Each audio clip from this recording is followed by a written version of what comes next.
Can you believe what Michael Rapaport said on the latest episode of Traitors? Like, what was he thinking? I am back with another episode of talking with some of the people who were booted out of the castle on season 4 of Traitors. And I'm starting things off today with a conversation with Michael Rapaport. Now, if you are caught up with the internet in any capacity, you know that Michael was in a bit of trouble. You see, he said something about or to Colton Underwood of The Bachelor fame that many are deeming to be homophobic. Now, Michael has said that that was not his intent, and he apologized for any misunderstanding. As a homosexual, it's how I took it, so I had to ask him about that because homosexual. But it really, that table was, there was no polarization whatsoever. They were just like, get Michael out of here. Now, he didn't receive a unanimous vote, but he did receive the vast majority of votes. But he wasn't the only one voted out. It was also Tiffany Mitchell of Big Brother fame. And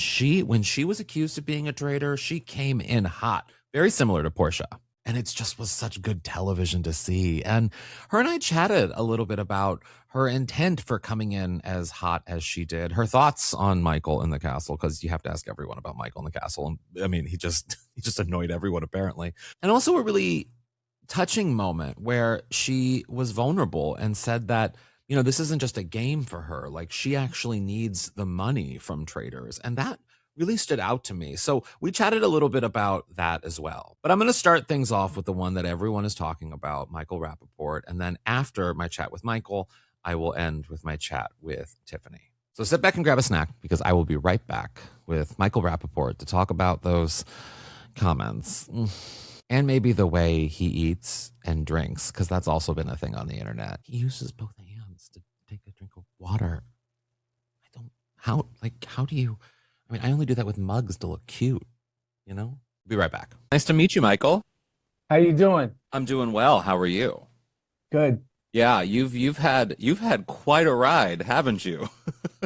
Yeah, it's been fun. People love the game, people love the show, and that's why I did it, because I'm also a fan. Yeah, of course. Well, it would be silly of me not to start with what everyone is talking about. I'm sure you've talked about it a bunch. The Colton and yours exchange, and the thing that accusations that the way people have taken what you've said. How, I know you've responded to it before, but how are you processing that moment, seeing it now, months later, but also how people are responding to it? Well, I feel like I've gotten a lot of support from the way people are responding to it for the most part. From the most of the stuff I see, I did not intend for it to go to that place. I certainly didn't intend to offend him or anybody else in the show or watching. I thought he was a traitor. I was going at me hard, and I was pushing back, and I was riffing, and I was flowing, and I was talking trash about conniving, cowardly, commiserating, and the words dishonest and lying are thrown around a lot, and secretive is thrown around a lot, and holding secrets is thrown around a lot, and that's what came out of my mouth. And it could have been anybody else that was coming at me that hard, because I kind of felt like my guard was down. When we had the talk in the kitchen with him and Rob, and he asked me, what does Alan wear in the turret? That was the first time, and it's my fault because you weren't playing game, but that was the first time that I got there that I was kind of took a breath. And that's why my reaction was so genuine. I was like, what are you, like, I'm chilling, man. I just did the challenge. I found a shield. I ran up and down a hill. My back hurts. You saw me stuff food into my mouth. Like, I'm literally chilling. So that's why I was kind of like on guard. And I also was offended that he, after being the band leader and the ringleader of throwing out Tiffany, who he was wrong about, and he knows that was his call, and that was his sort of hunch, that he would be coming after somebody else the next night, because it felt like maybe it's your night to chill out. And I said all that, and I was playing the game. I followed Colton. I told Colton as soon as I saw him when we came out of the vans, I watched him jump the fence. When he was The Bachelor, I watched him come out. I cried with him on Diane Sawyer. And we actually had some of the most personal, intimate conversations up until that moment. You know, I bonded with him, and I know about his family, and I never wanted to bring any negativity to him or his family or to the show or to the people that watch the show. It's a fun show. You know, you could like a person, not like a person, you know, want a person banished and all that stuff. But it certainly wasn't my intention to, you know, get it to this place. I feel like I regret that it did, and I take responsibility for it did, but it wasn't my intention. Yeah, I mean, I think, listen, I'll be honest, as a gay person, I heard it the way every other queer person heard exactly what you said. And what did you think? I mean, honestly. I was offended. Okay. And but when you say every other, because I don't think that every other, because I don't want to generalize. But I will say, for me personally, and for a lot of queer people in my life, and even, you know, other people who are in the entertainment industry, being closeted is a big deal. Of course. And to weaponize, even if it wasn't intended, to weaponize that is something that we as queer people, and I think as in general marginalized people of all different stripes, have to contend with in a lot of ways. There's a lot of code shifting that has to happen. And I think in a game like Traitors, because while it is a game, it's also, there's a lot of different types of people in that room. And I want to ask you, do you think sensitivities around other types of people, marginalized people, perhaps have to be factored into how you communicate within the game? Because while it is, yes, a game, there's also a social strategy about who these people are and their lived experiences. And that's also a part of the game. Well, I wouldn't even say it's part of the game. You know, Alan, I'm from New York City. I'm 55 years old. I grew up in New York City. I've been around every single You've seen it all.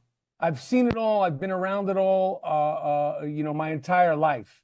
New York City and Los Angeles in you know, in my adult years. So I think in general, you know, people have to be sensitive. But, you know, I will say, you know, number one, I apologize that it happened. But number two, I treat people equally and fairly. And, you know, sometimes you step on toes. And if I step on, you know, somebody's toes that's different than me, I step on somebody's toes that's different than me. And I think the most respectful thing you could do is to treat people, you know, without kid gloves, because then you're really treating them respectful. For me, especially adults. Again, I apologize that it happened. It sucks that it happened. I didn't want to hurt Colton's feelings. I didn't want to bring negative attention to him and his family. And, you know, I regret it. And, you know, one thing I will say is that I did learn. It's not that I didn't know it, because, you know, I'm very aware of who I am as a person. I am, you know, I do know that I need to be in control of my words and my emotions a little. It's still something that I need to continue to do. And that's the ultimate thing, to have grace for people to learn and grow and actually listen. And it seems like you are listening to how people are responding to this, which I think is like the thing we always want from anybody on the internet or in entertainment, is to just 100%. Yeah. I don't want to be, you know, hurting anybody's feelings. Totally. I don't want to offend anybody. You know, I like to talk shit, trash. I don't know if I could say shit. You I can like say to talk shit. Go ahead. I like to talk shit. You know, and, you know, just in regard to the LGBTQ community, you guys are some of the best shit talkers that have ever done trust it. me, I know. So, Exactly. you know, but it, you know, like, but when you offend, and just like I did offend him, I apologized in the moment. I apologized at the table, and I spoke to Colton afterwards, after production, and we had a very, very good man-to-man conversation. And, you know, we laughed and you know, and we had a good time. So I don't want this to be a beef. There's no Colton versus Michael Rapaport. Who's this, who's that? It stinks that it happened. And, you know, there's nothing I could do about it, but, you know, to try to learn from it and, you know, acknowledge what it was. Totally. And that's all we ask. Totally. Well, I want to wrap things up, I guess, because I only have a short time with you, is, well, two things. I love, and you mentioned it, the internet's reaction to you eating and drinking. I just saw you take a drink with one hand, so you are capable of drinking with one hand. Let's say Alan, I'm going to tell you this. As far as the drinking with the two hands, we were doing a show. When you're doing a show, you have wardrobe. Yes, no, I get it. Earlier in that breakfast, while we were doing the show in the wardrobe, some of the water spilled on my shirt. Okay. So in that moment, to avoid spilling more water on my shirt, because I usually drink out of a straw when I'm certainly doing TV or something like that, I did the two hands. As far as the shoveling, I got no defense. Now, when I'm at a French restaurant, do I do the shoveling technique? No. My wife is a gorgeous, civilized a woman. I know how to eat. I wouldn't say I have the best table manners, but when I am alone, at times I do the now iconic shoveling technique. So as far as the drinking with two hands, I will defend myself. As far as the shoveling, I got no excuses. I love it. Well, my last question is, what do you make of the current Traitors, the current slot of Traitors, when you were able to learn who they were? Were you surprised? What do you make of them? Man, yeah, I was surprised because I thought I knew who the Traitors were. And then when I found out who they actually are, I was shaking my head. Couldn't believe, but I am the only person who's on record, on camera, saying that Rob Love Island was a traitor. I had him pegged dead to center, day one, night one, and I got no support because he had everybody under his spell. I had him, and I said it twice, 2 times on camera, and I had him 5 minutes after the first roundtable. Yeah. You're welcome. Well, Michael, thanks so much for taking the time to chat with me. I really appreciate it. I appreciate it. Thank you. Have a good one. Take care. And now my chat with Big Brother's Tiffany Mitchell. So yeah, it's so nice to meet you. Thank you. You too. I have to say, I was very angry at how it all went down. I'm sure you were more angry. Tell me how you're feeling. Didn't it go down?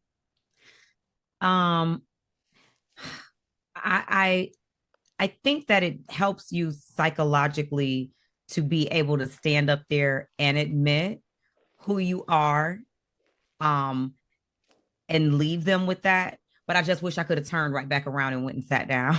The round table is like one of the most difficult exits I've ever had in any game that I've played. And I was terrified of the challenge. And every time I left the challenge meant I had to go into the arena, fight for my life, and I lost. This was still harder than that. Yeah. And today, though, just everyone supporting me and letting me know I handled myself well and they were proud of me and that, the people were wrong. You never know how your loss is going to be taken. Some people are happy and cheering for it. And, that never feels good. I don't. I think people think that when you're on TV or you play these games, you're immune to it, but it feels good to have received a lot of love and support, even though I was banished. Yeah, I mean, you came in and you were defending yourself. You were really defending yourself, and you were pushing back against some people who were really insistent. And of course, they all learned the truth. But is there any part of you that thinks, would you have handled things differently? Like looking back on everything, would you have handled it the same way? I do wish I would have been a little more calm. I was very defensive because I at some point I kind of like forgot that this is a game. Like I felt attacked. I felt like this is personal. How can you even think I'm a traitor and I'm not? And it wasn't just, the few people, it was everyone. Everyone had when you said this and when you did that, that's when I just knew. I was like, yeah, I think you're a traitor. And I'm like, damn, I thought we were friends. There are no friends amongst traitors or faithfuls. Yeah, I mean, yeah, clearly. Yeah.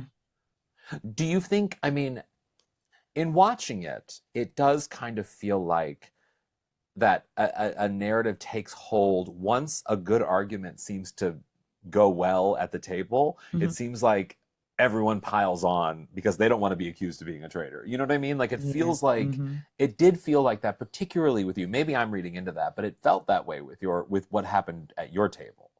No, I think that I genuinely thought we had all come in and decided we were voting for Ron. And I'm not going to say that people were not voting for Ron. I think that because he was the majority, the majority would vote with the majority. Colton had this thing about me, and I think that maybe me being defensive towards him, maybe I look like Michael a little bit. little bit, but not really. I don't think so. I mean, I think Okay. you stood your own in a way that made sense. Whereas, I don't know, this is just my opinion, but it felt like Michael was completely unhinged. Whereas you at least were Yeah. making a valid argument in terms of what I just you were wish I saying. would have said it like, like said it like this. But in the moment, you're feeling it. You're feeling hot. Oh yeah. Oh yeah. In the moment, it was nothing soft, baby. I mean, you and was Jam gonna get these Jam hands. were. I mean, it did not seem like that was a good seatmate to sit next to Jam Jam that night. No, it wasn't friendly. Did you look back at that exchange differently? No. No. No. I have no regrets. Tell me how you really feel about that. I know. I still have no regrets. You know, it's just I am glad that I defended myself. I was in a hot seat, and Colton really thought that I think it was took my kindness for weakness. I think he thought I was weak. I don't think he expected me to defend myself. And honestly, that pisses me off because I am kind and I am nice and I am respectful. And oftentimes I can be a little soft or soft spoken. And I think he thought that I would buckle under the pressure. And I don't think he ever expected me to be able to defend myself against him. And I don't know why. He read the room wrong. Yeah. I mean, you definitely made it known that even if you're going out with a fight. You're not going out lightly. Once Eric kind of gave that claim, and then people were eating that up, I said, I have nothing to lose here. Let's go. Keep talking to me. I'm gonna let you have it because you ain't gonna shut me up. I'm leaving anyway. I could already tell. What I thought was really poignant about your performance in the very end, not performance, but what you were saying in the very end, is that you admitted that like the money's real to you. And I think for a lot of people who watch, I mean, listen, I talk with people who are from reality TV all the time, and there's this perception that people in reality TV have so much money and they're doing great. And for some of them, sure, yes, like the housewives probably. But for a lot of regular reality television, particularly gamers, Survivor, Big Brother, etc., regular over here, you're living a normal life. You're just normal people who happen to also kind of have fame. I went to work this morning. I worked. Yes. So what was it about admitting that and talking about that I mean, I'm sure, because you are a gamer, and I'm sure in your head you maybe questioned whether you should say that or not. What was the decision ultimately to say that? I was emotional, and I needed them to understand that I'm emotional, and I'm not trying to fool y'all with these tears because I don't care that much about what nobody thinks about me to cry. I don't even like being vulnerable. I wanted them to know, like, I'm emotional right now because I'm here because I came here to win this money. And you guys y'all have like sliced my chances, and even like other opportunities that I could have gotten had I stayed longer. Like, I need the money. I was so hurt by realizing in my mind, I think I really had convinced myself I was leaving that game with the money. Yeah. I had convinced myself of that, and realizing that I wasn't, it just was like, now I got to go back home and figure out what to do. I still don't have any money. Like, now it hurt because my son I left 2 days after my son graduated from high school. His dream is to be a pilot. He got accepted into the school of his choice. I don't want him to have loans. I'm still paying student loans. And I don't even like to go into all those things in a game because I don't want people to think I'm playing and I'm looking to them for them to keep me out of sympathy. But I'm just like, y'all don't even need the money. Y'all just here to be on TV. I'm literally here because I need it. And I think that, and even if some of them also need it too, I think I think your lasting mark is really admitting that and showing who you really are, but also Yeah. I think maybe showing too that the veil of reality TV is not always necessarily, you know, your real people. It is actually real in that Yes, it is real. you're in a situation and that, you know, you're playing this game for the right reasons. And so I think Yeah. you should be proud of that. That's from a fan to you. I Thank think you should be you. very proud of that. I want Thank to you. end on this next question is, I hear from everyone. Everyone has an opinion about Michael Rapaport's game and how he was in the castle. So I just have to Yeah. ask you, experiencing it, what is your experience? I mean, Michael is Michael. I am from Detroit. I grew up in a Black family. I'm used to loud, obnoxious, irritating, inappropriate things being said. That does not bother me. He's noisy. My grandmother had 12 siblings. I got 30-some cousins. I'm used to a bunch of noise, a bunch of people, hyperactivity, jumping around. That did not bother me. As a matter of fact, I'm like, it's real. I was born in the Big Brother house. That's where I started with 16 people sharing one bathroom. What are you talking about? I don't care about his noise. And yeah, he's irritating. He says obnoxious things. He says things that gets on people's nerves. Some people are offended. Stop listening to the noise and just I can play in the noise. I can still hear in the noise. And you know, a lot of them aren't used to playing games. They live in a castle. So, you know, it's like I don't deal with this in my everyday life. Well, that's why you bothered. I wasn't bothered. He don't bother me. He had my back. So yeah, I don't care. Well, Tiffany, it's been a pleasure chatting with you. Thank you so much. And you should be very proud of the game that you played. Thank you. Thank you so much. Have a great one. Take care. You too. Bye-bye. Bye-bye. This season of Traitors is just so good. I can't get enough of it. Let me know what you're thinking about this season. I'm H. Allen Scott on everything. You know, you can leave a little rating and review wherever you're listening or watching this, or comment, or you know how the internet works.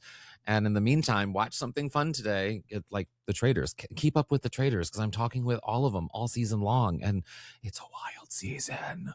And have a good one.